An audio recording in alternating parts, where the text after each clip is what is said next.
Hey, Baruch Shabbat,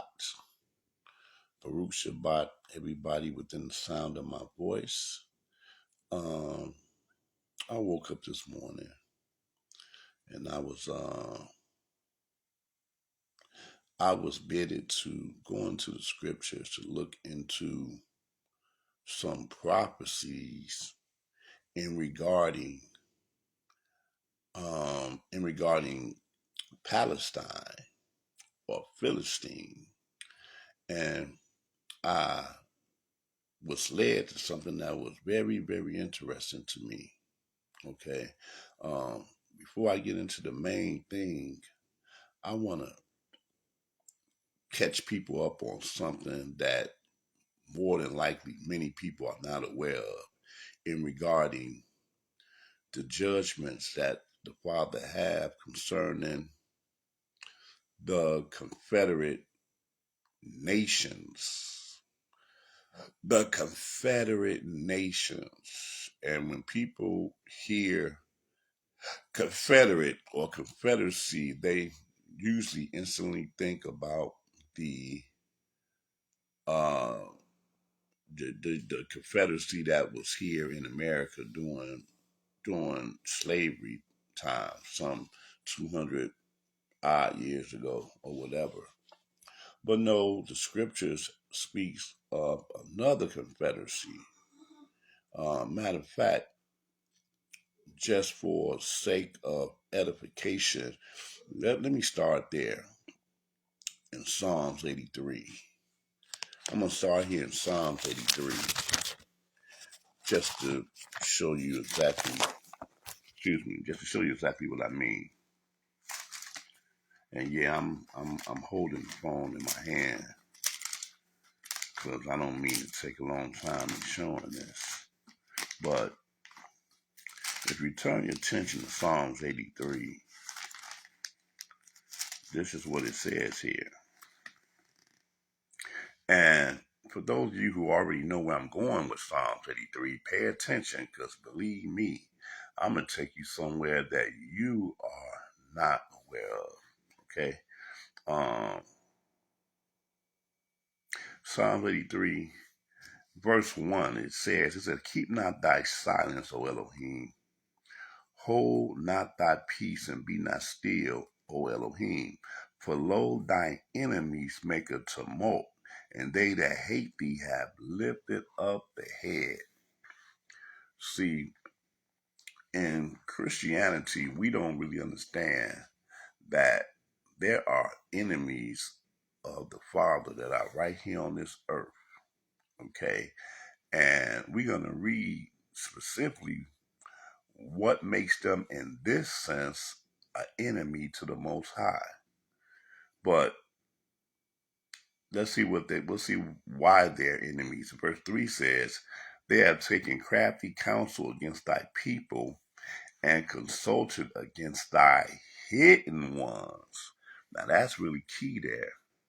That is so prophetic that when he says that they have taken crafty counsel against thy people, I'm sure that people might read that and think, oh, we talking about people that have taken crafty counsel against the Jewish people.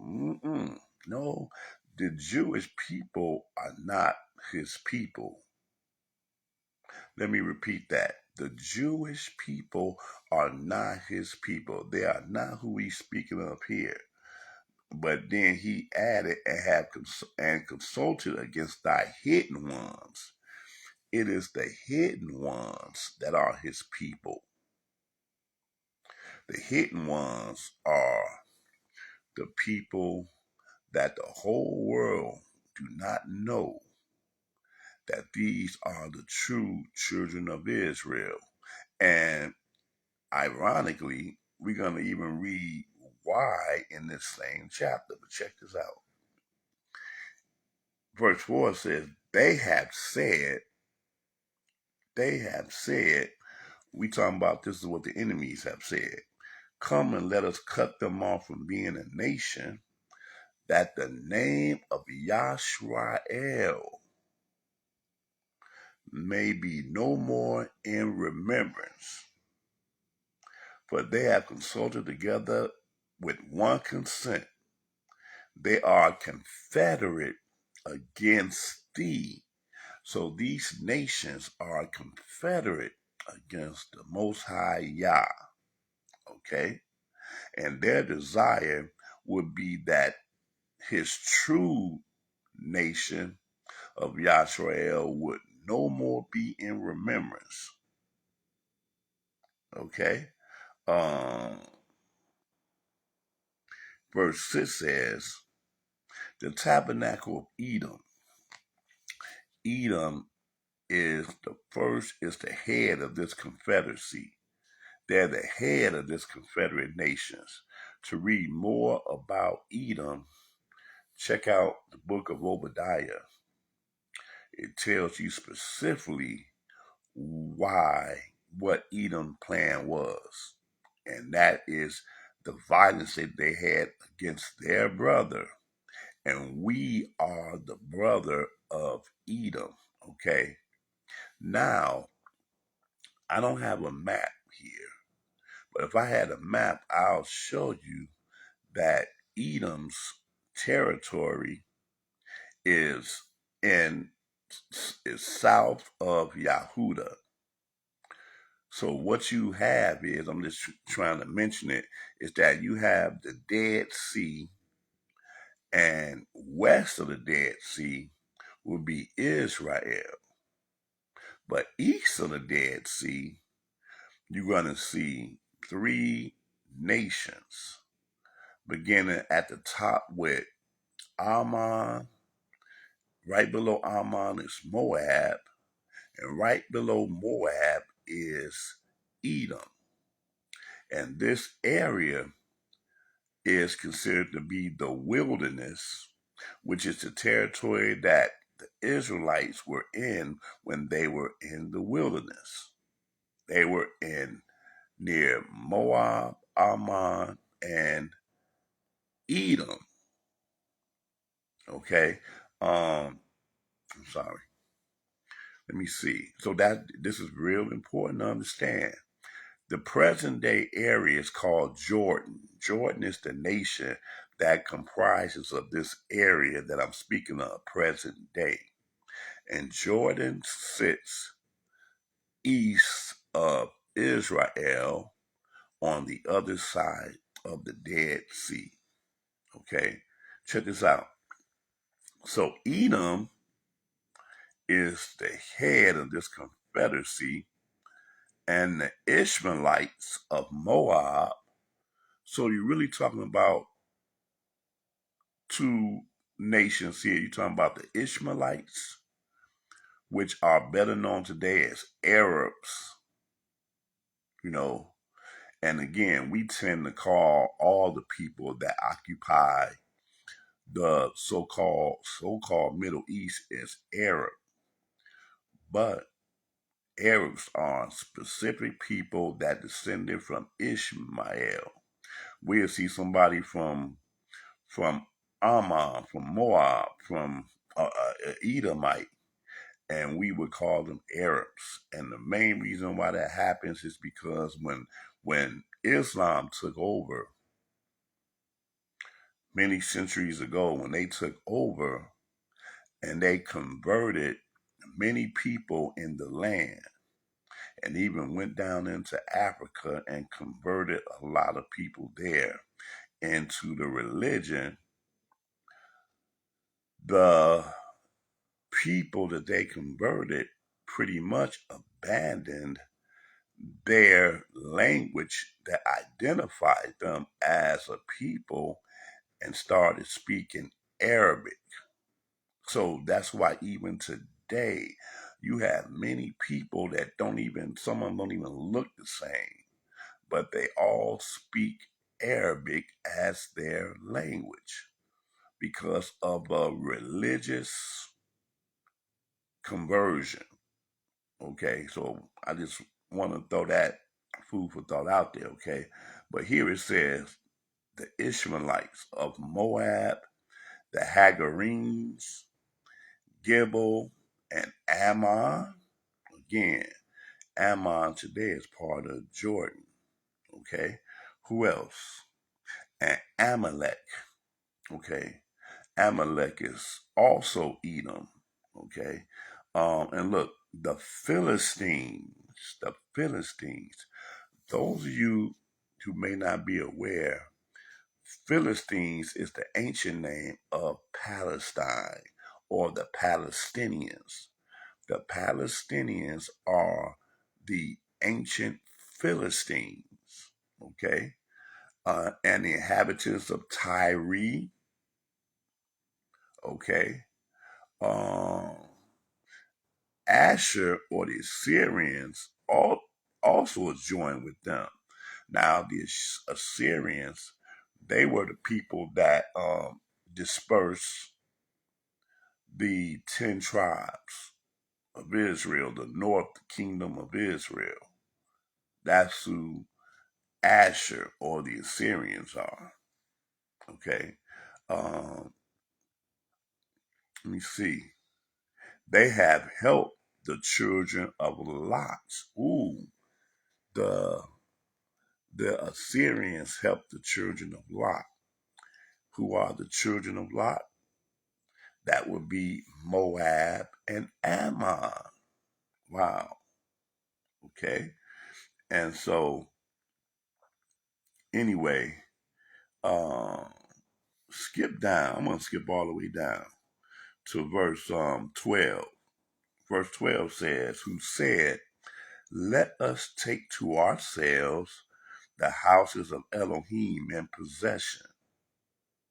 That is the job of the Confederacy, to do away with Yashrael and to occupy the land of Yashrael into their possession, okay? Keep that in mind.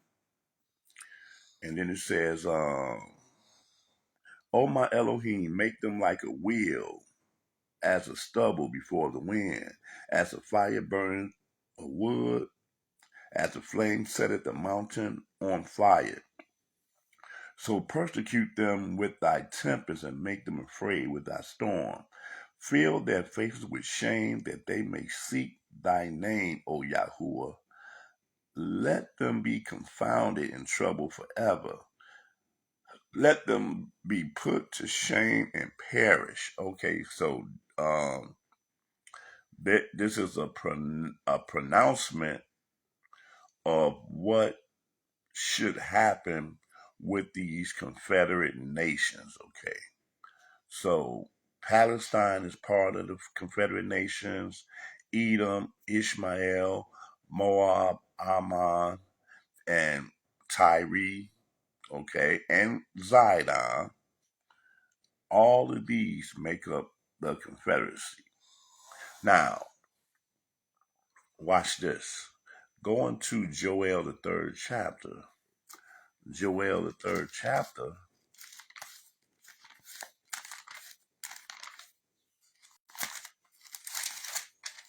I think I'm going to have about 2 more places to turn our attention to. Yeah, this is kind of short, but it's crucial. Joel, the third chapter. Take a look at this. Joel, third chapter, and verse 1. Watch this. For behold, in those days and in that time, when I will bring again the captivity of Yahudah and Jerusalem. He says that he will bring again the captivity of Yahudah and Jerusalem. Okay, this is when the Father will bring the true children of Yisrael back into our land. Watch what it says here. Verse 2 says, I will also gather all nations and will bring them down in a valley of Jehoshaphat and will plead with them there for my people and for my heritage, Yashrael, whom they have scattered among the nations and parted my land.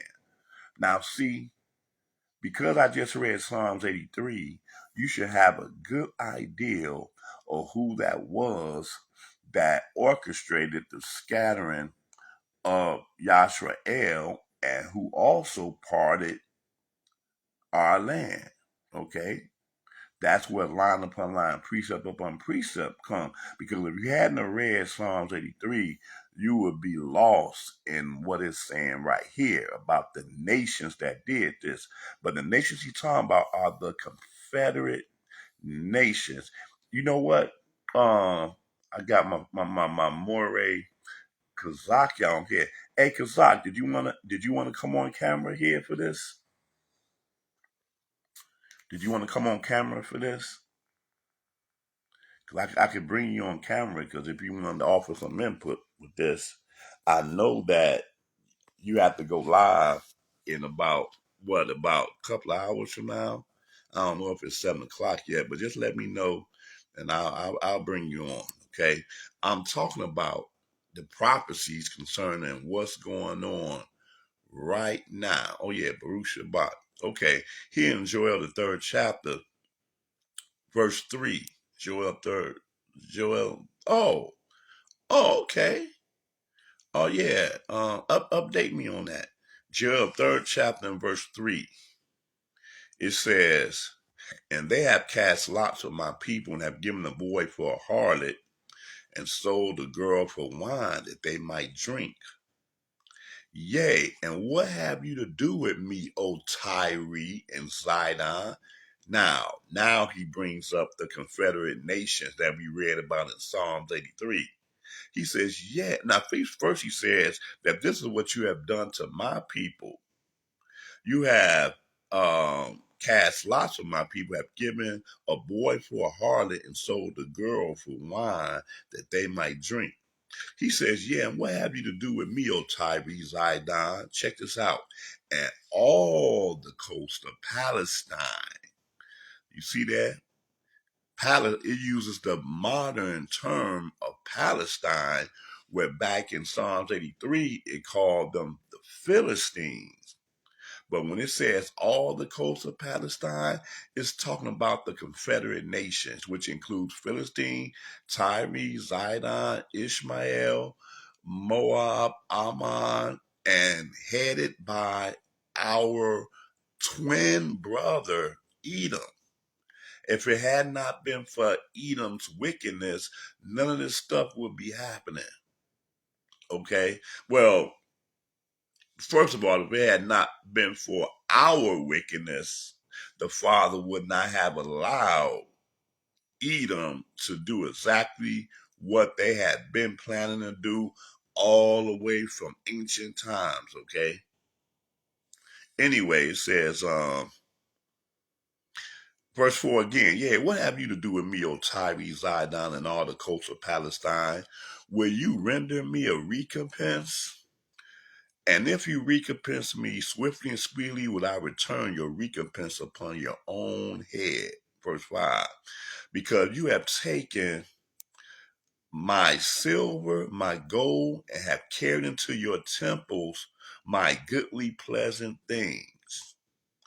Here's the kicker right here, verse 6.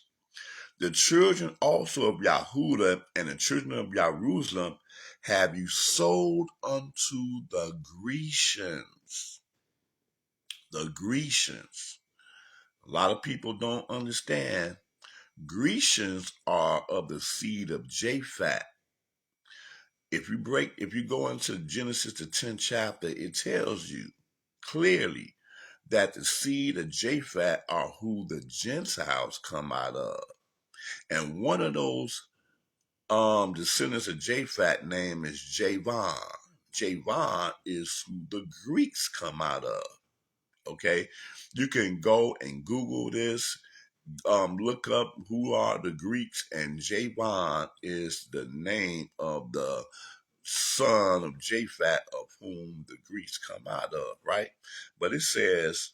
And again, the term is these are Gentiles, but it gave you one specific nation of Gentiles, which are the Greeks. But in some translations, it wouldn't say Greeks; it would just say Gentiles. Okay, but I want you to really look at what it's saying here. It says, "The children also of Yahudah and the children of Jerusalem have you sold unto the Grecians that you might remove them far from their border. Put on your thinking caps. Israel, put on your thinking caps. Or should I say, Yashrael, put on your thinking caps regarding what we just read here. It said that these Confederate nations, and the Confederate nations, for the most part, are not Gentiles. They're Shem and they're Ham. Again, who are we talking about? Edom, Ishmael, Ammon, Moab, Philistines. We're talking about Ishmael. We're talking about Shemitic nations, and we're talking about Hamitic nations. We're not talking about Japhetic nations, but this confederacy, they sold them to the Gentiles, and here it gives you Greek, that they might remove them far from their border. Again, put on your thinking caps. The Confederate nations alone could not remove Yashrael far from their border, even though that is what they intended to happen when we read about it in Psalms 83. They had to utilize the sons of Japhet, the Greeks, Javan, the Spanish, which is Tarshish. And all throughout the Bible, you read about the ships of Tarshish. Now, when you read about Christopher Columbus, who was the one that financed Christopher Columbus expedition? It was none other than Spain, or Tarshish. Look up that name where Spain comes out of, the sons of Japhet, and that would be Tarshish. Okay? They were the ones that had these ships that they utilized into removing Yashrael far from their border. And you know what? A Kazakh, Moray, check this out. When you think about that, you know what? Check this out. It makes Deuteronomy 28 and what, 60, what's that? Deuteronomy 28 and what's the last verse, 64 or whatever? That goes with that, Moray, because it says that, and you shall be brought again into Mizraim by ships. Ain't that what that verse says? Right here, it says that the Gentiles were the ones that put us on the ships and brought us back into Mizraim. So this is what you put with that, the Joel 3rd chapter right here. He said, you shall put into ships and be removed far from your border. Absolutely, we went back into ships and we was removed far from my border, beginning with Mizraim, and from there you shall be removed into all the nations of the earth. It's been saying that to us all this time. But, and the other point is this: none of the Confederate nations could have done this. They had to sell us to the Europeans, Japhet, i.e., white people. Therefore, Edom are not the white people. Edom did not have these ships. Edom could not remove us far from the border. Only Japhet, who they sold us to, was able to remove us far from them. Y'all don't hear me. Y'all do not hear me. You do not hear me, okay? Now, this is what I'm going to close out with, okay? I'm going to close out with this. And with this, just man, This is going to be crazy. Going to Jeremiah, the 47th chapter, because Jeremiah 47, Jeremiah 48, 49, they give us these prophecies against the Confederate nations. It's time that we look to see what these prophecies are referring to. So we're going to start this at Jeremiah 47. Jeremiah 47. Jeremiah 47, let's start at verse 1. Let's see what this says concerning this.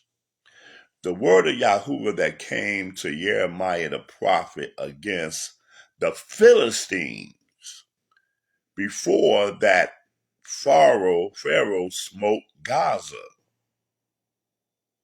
Thus says Yahuwah, behold, waters rise up out of the north, and shall be an overflowing flood.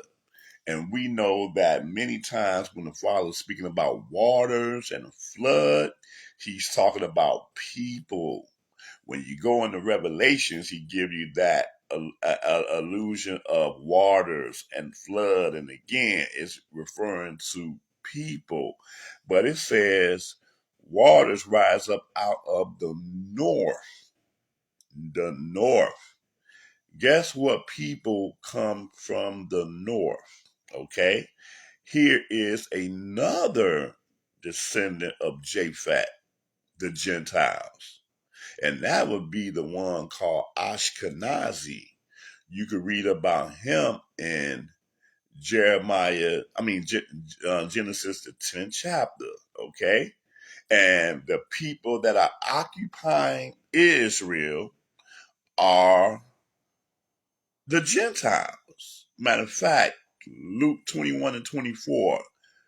Let me go and read that real quick. Let me go up and read Luke 21 and 24. So those who don't understand this, and I'm going to come back here. Go on to Luke real quick. Luke, the 21st chapter. And this is a prophecy that Yahshua gave to Israel. So let's go there real quick. I'm going to go directly to the point. Luke 21 and 24. And it says, matter of fact, let me go start at verse 22. It says, for these be the days of vengeance, that all things which are written may be fulfilled. Damn, I got chills when I read that. He says, these be the days of vengeance, that all things which are written may be fulfilled. I got a whole lot on that, but I'm going to reserve that for later. But woe unto them that are with child, and to them that give suck in those days. For there shall be great distress in the land, and wrath upon this people. This people is talking about us, Israel. Okay? It says, and they shall fall by the edge of the sword, and shall be led away captive into all nations, and Jerusalem shall be trodden down of the Gentiles until the time of the Gentiles be fulfilled. Now, the time of the Gentiles are not fulfilled, because when the kingdom of the Most High comes on this earth, no time before then will the time of the Gentiles be fulfilled. Matter of fact, we can read here when the time of the Gentiles are fulfilled. But it says that until the time of the Gentiles are fulfilled, until that time happen, Jerusalem shall be trodden down of Gentiles, specifically the sons of Japhet. And again, Ashkenaz, like they use the term Ashkenaz Jew, Ashkenazim Jew, they're the ones that are controlling the land of Israel right now. Okay? So I just want people to catch up and understand historically that this word is true. Okay? The word is true. So right now, those are Gentiles that are occupying the land, while the true children of Yashrael has been led away captive into all nations until the time of the Gentiles have been fulfilled. Verse 25 says, and there shall be sign in the sun, signs in the sun and in the moon and in the stars upon the earth, distress of nations with perplexity, and the sea and the waves roaring, men's hearts failing them for fear and for looking after those things which are coming on the earth, for the powers of the heavens shall be shaken. And then shall they see the Son of Man coming in a cloud with power and great glory. That has not happened yet. Okay, that has not happened yet. But until that time comes, Israel is still in the captivity of the nations. And I will take a good 30 minutes, an hour, whatever, to explain to you, O Yashrael, how you are in captivity. Despite whatever good job you have, despite whatever money you have or whatever, you still in captivity, okay? And if you don't know you're in captivity, explain to me where your Gentile name come from. Okay, and I'll just leave that there for right now. I'll just leave that there. But again, I could take some time on that, but I'm gonna reserve that for another time. Go quickly back into see, and that's the thing, especially in the Holy Land, because first of all, we're not supposed to be there according to just that passage that we just read. Okay, so we have faced all type of racism, criticism, and everything among these people in the land, these Jewish people there. Okay, again, that's a whole nother lesson, but absolutely wherever we are no better than second class citizens. Okay. Um, and that's if we are citizens at all. Okay. Bear with me. I got a bad cough today. Let's go and finish out that Jeremiah 47 chapter, because again, this just gonna trip a lot of people out. Those of us that have some understanding. I'm gonna pick it up again at that second verse where it reads, "Thus says Yahuwah, behold, waters rise up out of the north, and shall be an overflow and flood, and shall overflow the land and all that is there in the city, and them that dwell therein. Then the men shall cry, and all the inhabitants of the land shall howl at the noise of the stamping of the hoofs of his strong horses, at the rushing of his chariots, and at the rumbling of his wheels. The fathers shall not look back to their children for feebleness of hands, because of the day that cometh to spoil all the Philistines or Palestine, to cut off from Tyre and Zidon every helper that remaineth. For Yah will spoil the Philistines, the remnant of the country of Captor." See, um, we don't really take sides against between the state of Israel and the Palestinians, because the Palestinians are part of that confederacy nations, okay? And then Israel again is comprised of the Gentiles, and there may be a speckling of even Edom that's there among them Gentiles as well. But either way it goes, all of those nations are enemy to the Most High, and they are enemy to us as well. So we don't really take no specific side between either of them. Okay, but here the fathers are pronouncing judgment against specifically the Philistines. Um, so again, verse 4 says, "Because of the day that cometh to spoil all the Philistines," again, Palestine or Palestinians, "and to cut off from Tyre and Zidon every helper that remaineth, for Yahuwah will spoil the Philistines, Palestine, the remnant of the country of Captor. Baldness has come upon Gaza." Okay, I know y'all done heard that name a lot, Gaza. Ashkelon, Ashkelon, We have a lot of our brethren that went over there and living in Ashkelon, and they got tore up just now. They did.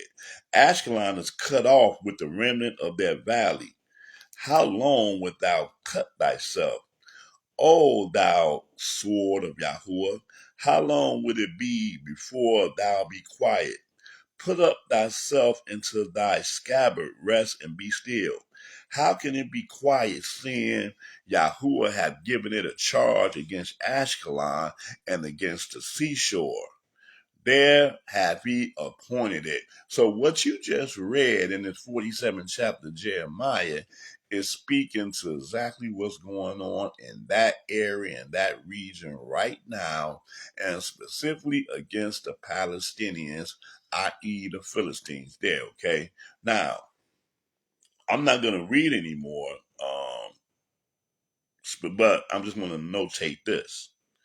In chapter 48, you have a pronouncement against Moab.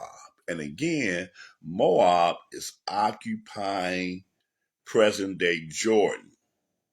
But the father put a pronouncement again. I'm not going to read any of this. I'm not going to read any of this right now. But if you want to know what's going to happen with them, it's right here. Chapter 49. It starts off with chapter 49 saying concerning the Ammonites. Ammon is right next to Moab. Those are the children of Lot that we read about in Psalms 83. They're part of the Confederacy, okay? And they both are occupying Jordan, okay? Hold on one second. 47, 48, 49. So that's Moab, that's Ammon. Um, And I'm going to just leave with this here. I thought this was very interesting. Very interesting. In Jeremiah 50th chapter. Oh, usually I thought Moab was shining. See, that's what you get for listening to them foolish One West Israelites. I thought Moab was shining. That's hilarious. I had a brother call me yesterday, and he called me with the same thing concerning Moab and shining. That is retarded. But if we read these prophecies, we can clearly see that Moab, Ammon, and Edom, they still in their respective homelands to this day. To this day, and we could be all day and proving that.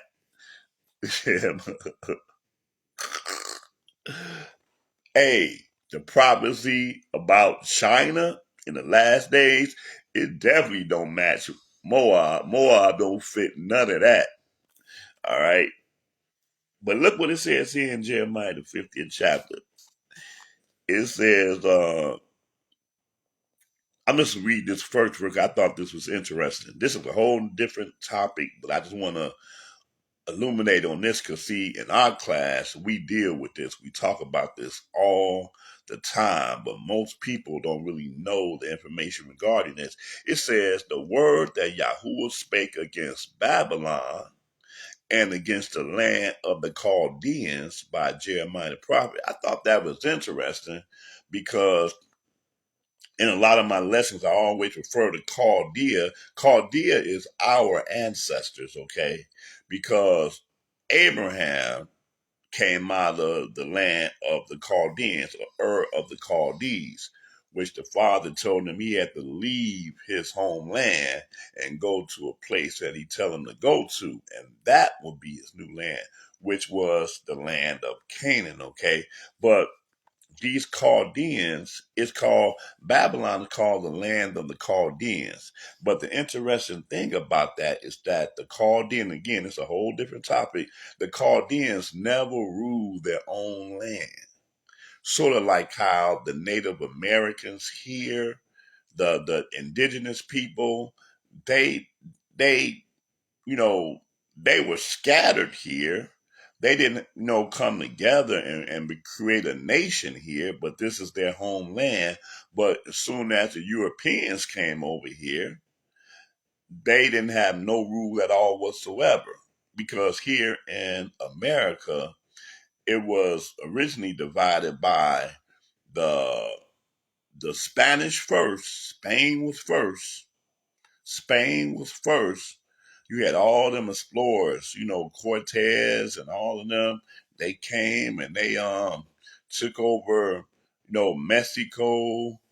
They took over California. They took over Texas. That's how they got there because they took over those what we call states. But back then, these were countries. California was a country. Texas was a country.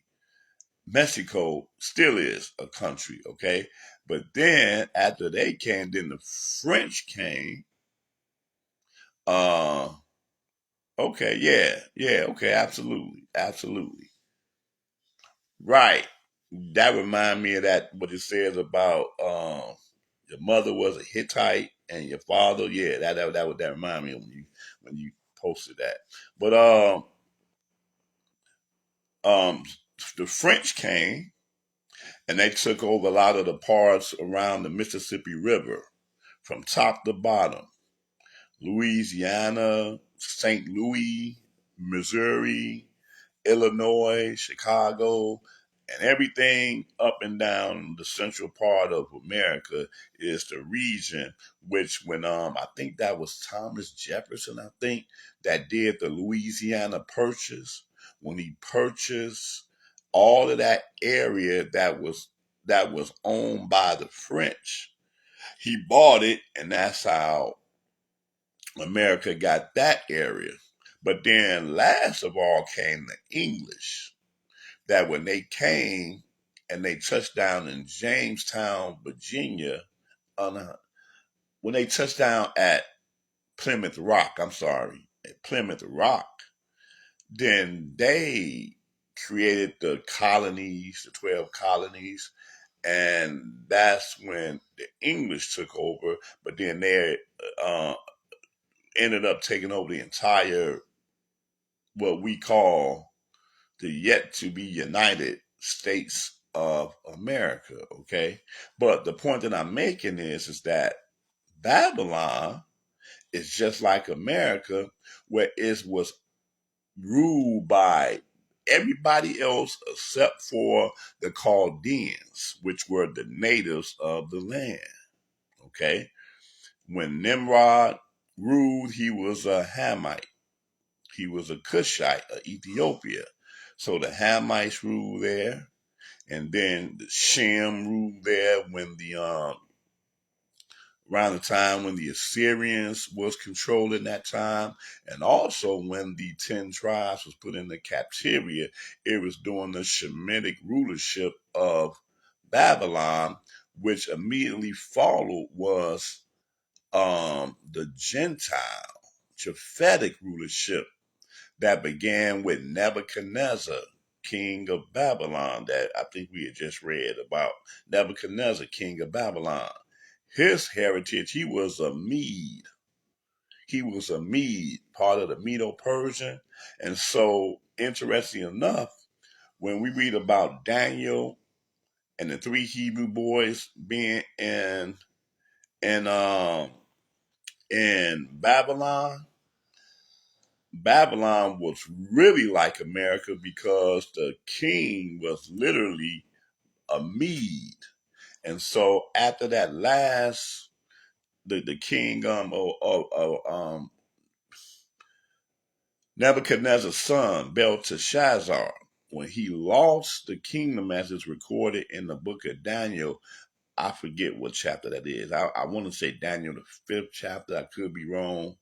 When he saw the handwriting on the wall, Mene, mene, tekel, Upharsin, whatever. Your kingdom is weighed in the balance and found wanting. He lost the kingdom that same night, and it was translated into the Medes and the Persians, which is what their ethnic was. Just like how if America falls, it'll be translated back to the throne, the British throne, because the leaders of the country are European, are British. Okay? But again, whole lot of knowledge for just this short a time. But I just thought I would share that for those who have an ear to hear. Um, like, share, and subscribe, because I'm going to have this also on the YouTube channel. I forgot that right now I'm on Facebook, but yeah, go check the same video out on our YouTube channel, The Spirit of Yah, and like, share, and subscribe to that. But I pray that everyone have a Baruch Shabbat today. I go live in the Spirit of Yah Facebook page at about 1:30 p.m. Eastern Standard Time. Okay, and Morey Kazak here, he go live in YouTube at 9 a.m., which is in a little while, 9 a.m. And the Sons, and what's that, Sons and Daughters of the Covenant? Is that the name of it? Sons and Daughters of the Covenant. He go live there. All right. So anyway, I pray that you all have a Baruch day and shalom.